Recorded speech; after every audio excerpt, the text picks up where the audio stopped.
নমস্কার, বাংলা বাজারে সবাইকে স্বাগত। আমি অনিকেত চট্টোপাধ্যায়। শুরু করছি আমাদের অনুষ্ঠান মতামত। এবং আজকে যেরকমটা বলেছিলাম, তৃতীয় ছবির রিভিউ। কি কাণ্ড এই কলকাতাতেই, হ্যাঁ, যত কাণ্ড এই কলকাতাতেই রিভিউ।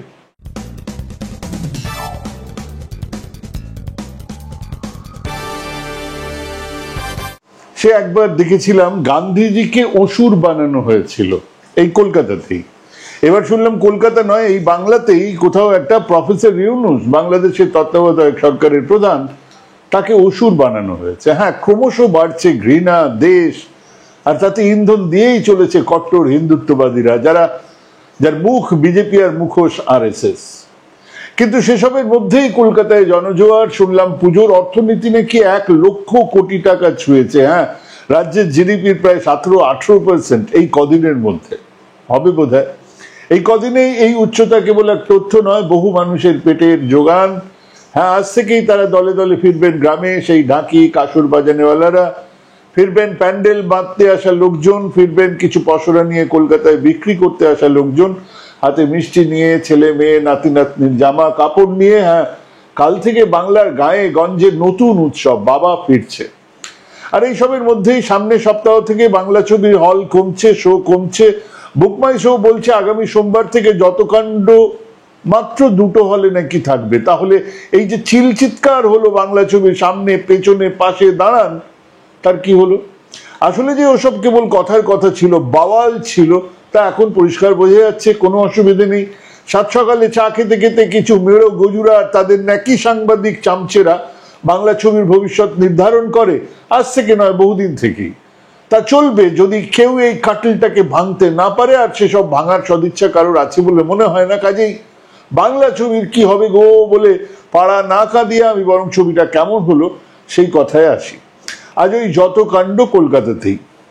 নিজে দুটোই কাজ করেছি, বিরাট কিছু ভালো করিনি, কিন্তু কাজ করতে গিয়ে কিছু শিক্ষা হয় না, সেই শিক্ষা হাতে কলমে। আর তাই বলছি, সাংবাদিকতা আর সিনেমার ভালো হবার প্রথম শর্ত হলো এক ধরনের সাবজেক্টিভ ডিট্যাচমেন্ট, মানে নিজেকে, নিজের সত্তাকে সেখান থেকে খানিকটা সরিয়ে রেখে কাজটা করা।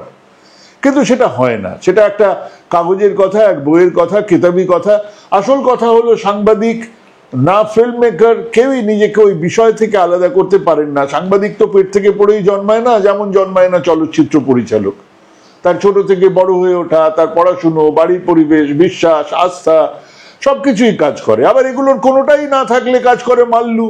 মানে মাল পেলে আমি নীলোৎপল বসুর ব্লু আইড বয় থেকে শুভেন্দু অধিকারীর ব্লু আইড বয় হয়ে যাব। মাল পেলে আমি এমন সিনেমাও করব যার একটা কথাও আমি বিশ্বাস করি না। কাজেই আপনি সত্যজিৎ রায়কে পাবেন, যার ব্রাহ্ম পরিবেশে বড় হয়ে ওঠার চাপ ওনার ছবির সর্বাঙ্গে, ওনার শান্তিনিকেতনের পড়াশুনোর ছাপ ছবির সর্বাঙ্গে, এক উদার বাম বুদ্ধিজীবীর ছাপ প্রতিটা ছবিতে। অন্য কেউ হলে 5 নম্বর ফেলুদাতে একজন বান্ধবী আর 7 নম্বর ফেলুদাতে একটা ত্রিকোণ প্রেমের গল্প পেয়ে যেতেন, ফেলে বসতেন। কিন্তু না, উনি কিশোর গোয়েন্দা কাহিনীতে এইদিকে মোড় দেবার কথা মাথাতেও আনেননি, বাঁচা গেছে। ঠিক সেই রকম বামপন্থী মৃণাল সেন থেকে ঋত্বিক ঘটকের ছবি তাদের বিশ্বাসের কথা জোর গলায় বলে, আর ঋত্বিকের ক্ষেত্রে জুড়েছে বাংলার বিভাজন নিয়ে তার এক চূড়ান্ত অবসেস মানসিক অবস্থান। আবার বিবেক অগ্নিহোত্রীর দিকে তাকান, বুঝে ফেলেছেন ছবি চলুক না চলুক, বিষ ছড়ানোর বিনিময়ে উনি মাল পাবেন, তিনি সেই সিনেমাই বানাচ্ছেন। সাংবাদিকতার জগতে এখন তো এই ভাগাভাগি এক চূড়ান্ত চেহারা নিয়েছে। হ্যাঁ, মোদি জামানাতে ডিজিটাল ইকোনমি সত্যিই বেড়েছে, অনেক সমস্যা থাকলেও যা দেশের অর্থনীতির জন্য ভালো। কিন্তু আমি কি সেই কথা মুখ ফুটে বলতে পারছি না। কারণ ওই নিজের বোধ, দর্শন, বিশ্বাস। এতগুলো কথা বলা কেন? কারণ এই যত কাণ্ড কলকাতার পরিচালক অনিক দত্ত, উনি বাংলার পরিচালক মহলে একেবারে 5 আঙুলের যে কোনো একটা আঙুল নয়, উনি পঞ্চম। মানে বাকি ছবির পরিচালকরা যা বলেন খেয়াল করে দেখবেন উনি তার থেকে আলাদা। হ্যাঁ, নিজেকে আলাদা করার একটা অসম্ভব চেষ্টা তার অনেক দিনের, বরাবরের। মানে এই কি প্রথম একটা এমন ছবি হলো যাতে পরিচালক দীর্ঘ সময়ের জন্য অসুস্থ, পরিচালনার কাজ পুরোটা করতে পারেননি? না, এরকম অনেক হয়েছে। যারা ছবি তৈরির সঙ্গে যুক্ত তারা এসবের খবর রাখেন, কিন্তু উনি সম্ভবত প্রথম জানিয়ে দিয়েছেন আমার অসুস্থতার কারণে আমি সেটে থাকতে পারিনি, আমার সহকারীরা সেই কাজ করেছেন, ইত্যাদি ইত্যাদি। কিন্তু উনি নিজে করলেও কি এই ছবির খুব একটা হেরফের হতো? না, হতো না। কারণ অনিক দত্ত চূড়ান্ত অবসেস সত্যজিৎ রায়কে নিয়ে। এই ছবির সর্বাঙ্গে তার দগদগে দাগ, প্রতিটা দৃশ্যে সত্যজিৎ বাবু হাজির। যত কাণ্ড কলকাতাতে না করে, মানে নামটা এইরকম না দিয়ে যত কাণ্ড সত্যজিতের করলেও খুব বেশি বেমানান কিছু হতো না। নাম থেকে শুরু করে সর্বত্র হাজির সত্যজিৎ রায়, কিন্তু গল্প ওনার, স্ক্রিপ্ট অনিক দত্তের, কাজেই সত্যজিৎ বাবু শুধু হাজির থেকে কি বা করবেন। কিন্তু একটা কথা তো বলবোই যে প্রত্যেক চরিত্রের অভিনয় নিয়ে কোনো কথা হবে না। বাংলাদেশ থেকে আসা নওসাবা আহমেদ খুব সাবলীল, অভিনয়ের একেবারে তলার সুরটাকে ধরে রেখেছেন শুরু থেকে শেষ পর্যন্ত। আবিরকে স্মার্ট লেগেছে। রোজা পারমিতা দে ওইটুকু হলেও খুব সুন্দর, খুব সুন্দর। কেবল তাই না, ওই নওসাবা সাবা চরিত্রে ডাবিং করেছেন ওই রোজা পারমিতা। মানে একটা বিষয় হচ্ছে যে শুটিংটা সম্ভবত হয়েছিল ওই জুলাই বিপ্লবের আগে, এবং জুলাই অভ্যুত্থানের পরে আর নওসাবা সাবার এদেশে আসা হয়ে ওঠেনি, ভিসা টিসার সমস্যা আছে, সেই জন্যে ডাবিংটা করেছে আমাদের রোজা পারমিতা। বহুদিন পরে ঠিকঠাক ওপার বাংলার অ্যাকসেন্ট পেলাম, মানে খাইছে বললেই বাঙালি যে নয়, কতবার কাকে বোঝানো যাবে, খুব ভালো। সুমনার চরিত্রে অপরাজিতা ঘোষ একেবারে মানানসই, একটা অসম্ভব অসহায় ঘরের, আবার কিছুটা চেষ্টা করছেন মানিয়ে নিতে, সব মিলিয়ে একটা হাজব্যান্ড যাকে উনি চেনেন। যেমন ভালো লেগেছে মিঠু চক্রবর্তীকে তনুকার চরিত্রে, দুলালদা এই বয়সও দারুণ, যেখানে তার চরিত্র প্রশ্নের মুখে সেখানে জড়তা কুণ্ঠা খুব ভালো করে তুলে ধরেছেন। সৌম্য সেনগুপ্ত একেবারে মানানসই। একটা নতুন সিধুজাটা আমরা পেলাম। অনিন্দ ব্যানার্জি অভিনয় কেবল করেন না, অভিনয় করছেন সেটা পদে পদে জানিয়েও দেন। সেটা এই চরিত্রের বলে নয়, সর্বত্রই ওনার এই সমস্যা আছে।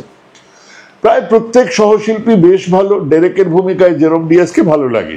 ওদিকে আমাদের বন্ধু অমৃতার ছেলে বুরুনকে খুব ভালো ব্যবহার করা হয়েছে। এবার বলবেন যে এত ভালো অভিনয়ের কথা বলছি, তাহলে সিনেমাও তো ভালো হতে বাধ্য, না তা নয়।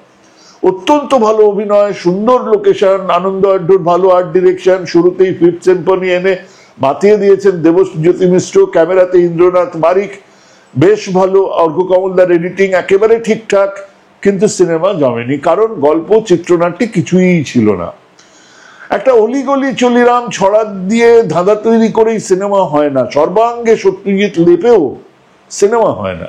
কাজে এত বিরাট আয়োজন মাঠেই মারা গেছে ওই কঙ্কালের অভাবে। হ্যাঁ, একটা সিনেমার আদর চেহারাটা ধরে রাখে চিত্রনাট্য, তা এত খাজা হলে বাকি সমস্ত কিছু ভালো হলেও যে তার সিনেমা হয়ে উঠতে পারে না, সেটা শেখানোর জন্য ফিল্ম ইনস্টিটিউটে এই ছবিটাকে ব্যবহার করা যেতেই পারে। তবুও পুজোর বাজারে সত্যজিতের ছোঁয়া মাখানো এই ছবিকে একবারও দেখা যায় না? যায়, অনায়াসেই যায়। পুজোর 4টে ছবির মধ্যে এক সহজ অভিনয়ের পাঠশালাতে একবার তো যাওয়াই যায়। আর একটা কথা, ক্রিশ্চিয়ান আলেক চৌধুরী জেসিকা চৌধুরীর কন্যাকে দত্তক নিলেন মুসলমান ডাক্তার রহমান। তার ডাকনাম হলো মায়া। তার মেয়ে মুসলমান সাবা এলো কলকাতায় হিন্দু ব্রাহ্মণ সৌমেন্দ্র রায়চৌধুরীর বাড়িতে। গল্প শুরু হলো অনায়াসে, ধর্মকে উপেক্ষা করে সবকটা চরিত্র বিশ্বাসযোগ্য হয়ে উঠলো। এই অসাম্প্রদায়িক ছবিটা বড্ড ভালো লেগেছে। মনে হয়েছে বারবার শুভেন্দু অধিকারী বা যোগী আদিত্যনাথের ন্যারেটিভের বাইরে কত সম্পর্কই তো এভাবে অনায়াসে গড়ে ওঠে। সেটাই বাংলা, সেটাই ভারত, সেটাই পৃথিবী। ভাবুন, ভাবা থামাবেন না, ভাবতে থাকুন, ভাবা প্র্যাকটিস করুন। ভালো থাকবেন, সুস্থ থাকবেন। আজকে এখানে শেষ করছি। নমস্কার।